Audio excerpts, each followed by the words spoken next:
ভালো খাবার আপনার শরীর ও মনকে প্রশান্তি এনে দেবে। আজ বানাচ্ছি মাছের কাবাব। যা যা লাগছে: মাছ সিদ্ধ করে নেওয়া হয়েছে, আলু সিদ্ধ করেছি, পেঁয়াজ কুচি, কাঁচামরিচ কুচি, ধনেপাতা, লেবু, গোলমরিচ, চিলি ফ্লেক্স সামান্য, ঝাল অনুযায়ী যে যতটুকু ঝাল খাবেন। সমস্ত উপকরণ একত্রে মিশিয়ে নেওয়া হচ্ছে এবং মেখে সেটাকে চপের আকারে বা কাবাবের আকৃতি করে নিয়ে ভেজে নেওয়া হবে।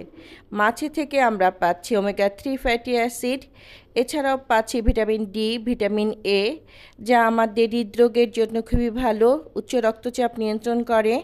ভিটামিন ডি থাকায় হাড় ও দাঁতের স্বাস্থ্য রক্ষায় সহায়তা করে এবং ভিটামিন এ থাকায় দৃষ্টিশক্তি বজায় রাখতে সহায়তা করে। মাছ অনেকে খেতে চায় না, এভাবে কাবাব করে বানিয়ে খেলে অনেকেরই মাছ খেতে পছন্দ করে এবং এটি খুবই ভালো খাবার, যা আপনার হজমে সাহায্য করবে, আপনি ভালো থাকবেন এবং আপনাকে সুস্থ রাখবে। এই ঈদে অনেকেই মাংস খেতে পারেন না, তাদের জন্য এটি একটি ভালো খাবার। ভালো থাকবেন।